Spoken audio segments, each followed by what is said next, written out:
Have you ever heard a story so strange it sends a shiver down your spine? Imagine this. An entire community of 117 men, women, and children vanishes. Gone. No trace of a struggle, no bodies, nothing but a single, cryptic word carved into a tree. This isn't a modern thriller. It's the real-life mystery of the Roanoke colony, a puzzle that has haunted historians since 1590. What happened to them? Did they fall victim to a hostile land, a deadly plague, or something far more bizarre? Today, we're journeying back in time to unravel one of America's oldest and most baffling cold cases. Our story begins in the late 16th century, a time of great ambition. England, eager to plant its flag in the New World, looked across the Atlantic with dreams of gold and glory. At the forefront of this ambition was Sir Walter Raleigh, a charismatic courtier who envisioned a permanent English settlement in North America. After a few rocky initial attempts, a new group of colonists, led by Governor John White, set sail in 1587 for the shores of what is now North Carolina.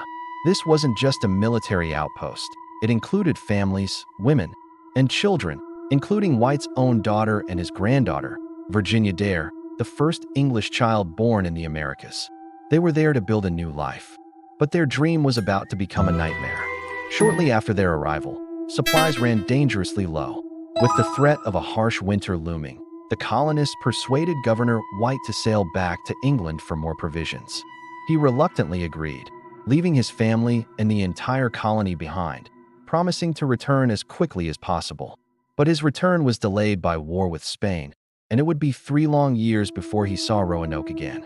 When his ship finally dropped anchor in August 1590, on his granddaughter's 3rd birthday, he expected a joyous reunion. Instead, he was met with a deafening, horrifying silence. The settlement was gone. The houses had been carefully dismantled, not violently torn down. All the people, all 117 of them, had vanished. The only clues left behind were 2 strange carvings.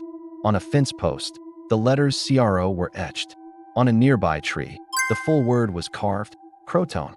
Before he left, White had told the colonists that if they had to move, they should carve their destination.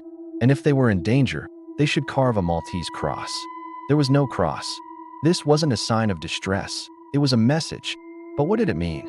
The chilling reality set in. A whole colony had disappeared into thin air. So what happened? The most straightforward theory points directly to that carved word, CROATOAN. This was the name of a nearby island, now known as Hatteras Island, and also the name of a friendly Native American tribe.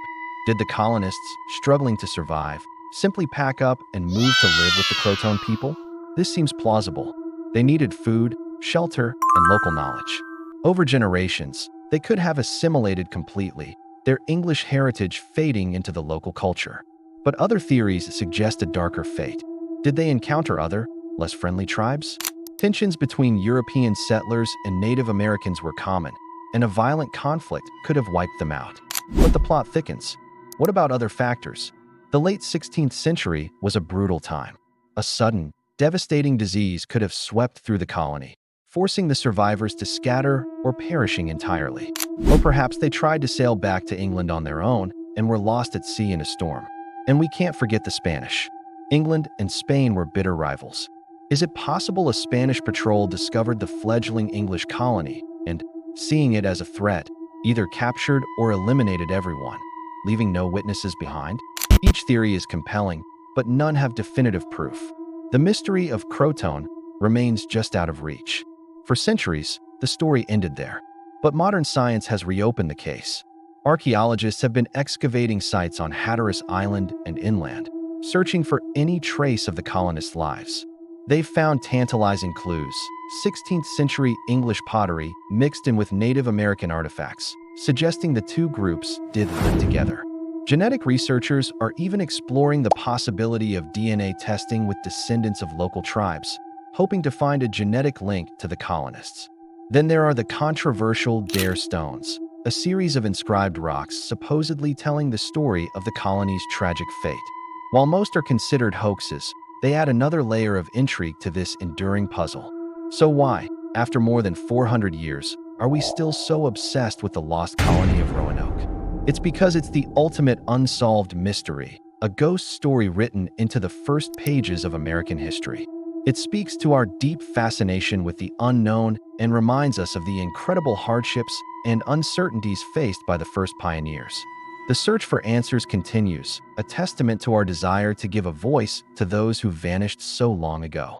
What do you think happened? Let me know your theories in the comments below. Thanks for joining us on this historical deep dive. If you love unraveling the mysteries of the past, make sure to like this video and subscribe for more adventures. Until next time, keep questioning.